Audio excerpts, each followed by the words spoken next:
Hi everyone, I'm Mohi Faden. Welcome back to the second video in our series on the solid principles, 5 powerful design principles that help us write cleaner, more maintainable and scalable code.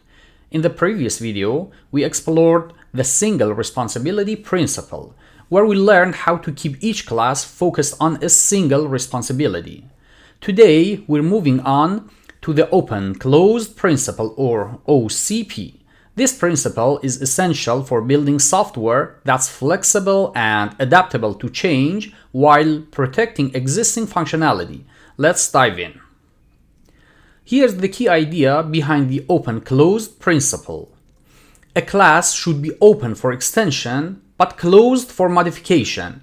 This means you should be able to add new functionality to your code without modifying its existing behavior. By designing this way, we make our code more robust and reduce the risk of breaking things when new features are added.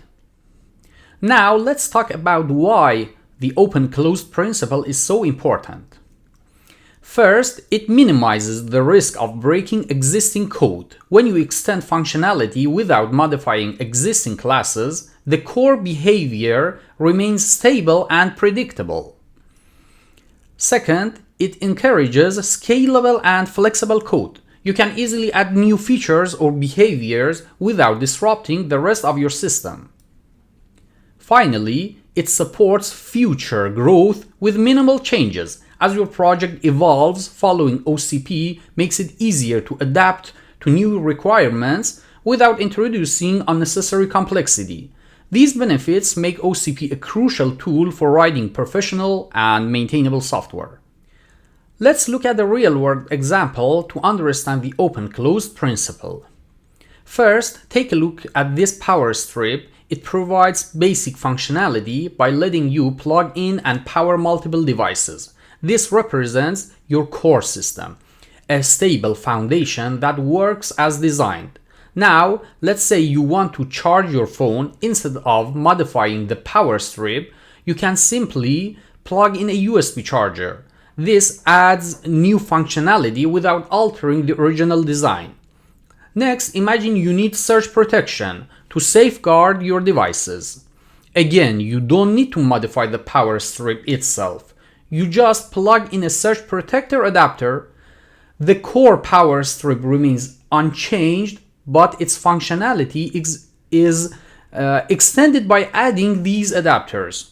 This is exactly how the open-closed principle works. Your core system stays stable and predictable, closed for modification, while allowing you to easily add new features, open for extension. Now let's look at a bad example that violates the open-closed principle. Here, we have a discount calculator class with a calculate discount method. This method calculates a discount based on the type of customer, regular or VIP. At first glance, this might seem fine, but what happens when you need to add a new customer type, like premium or employee?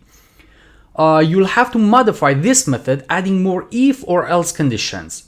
Each modification increases the complexity of this class, making it harder to maintain and more error-prone.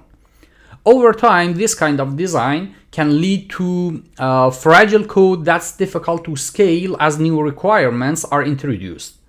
This design violates the open-closed principle because the class is not closed for modification. Every time we add a new customer type, we risk breaking existing functionality. Let's fix the previous example by applying the open-closed principle. First, take a look at the updated discount calculator class. Instead of hard-coding the discount logic, this class delegates the calculation to the customer object.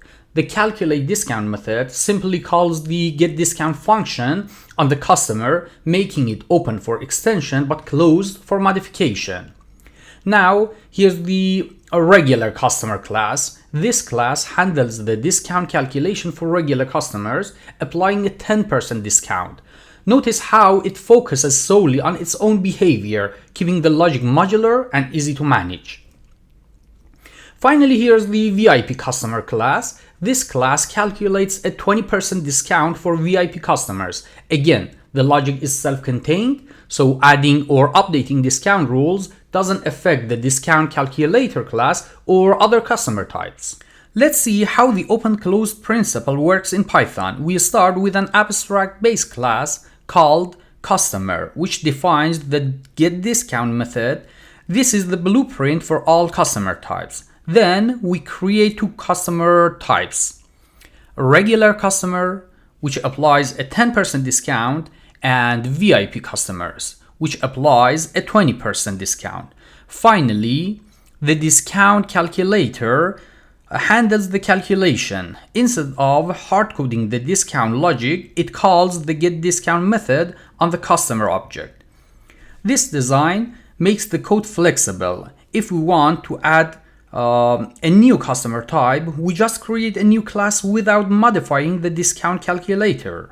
Let's see this in action. We use the discount calculator to calculate the discount for different customer types.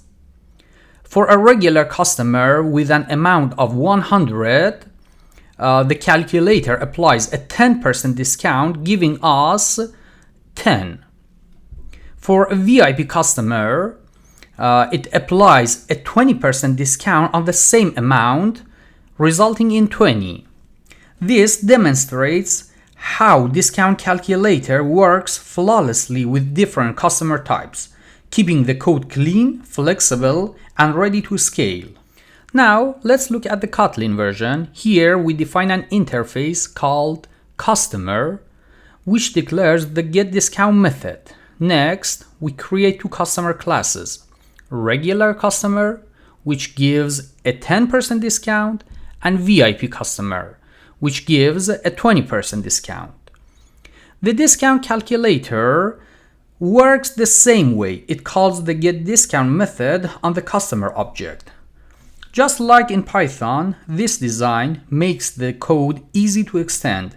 Adding a new customer type is as simple as creating a new class, with no changes to the discount calculator. To wrap up, let's highlight the key benefits of following the open-closed principle. First, it allows us to add new functionality without modifying existing code. This keeps our core system stable and predictable as we extend it. Second, it reduces unintended side effects. By avoiding direct modifications to existing classes, we minimize the risk of breaking other parts of the code. Finally, it encourages modular design, making our code easier to understand, maintain, and scale as new requirements arise. By adhering to OCP, we create software that's not only flexible, but also robust for the future. That's it for the open-closed principle. In the next video, we'll dive into the Liskov substitution principle, which ensures that our code remains consistent and predictable when using subclasses. I've added links to the code examples for Python and Kotlin in the description below, so feel free to check them out and experiment with them yourself. If you enjoyed this video, don't forget to like, subscribe, or leave a comment. I love to hear your thoughts or answer any question you have. See you in the next one.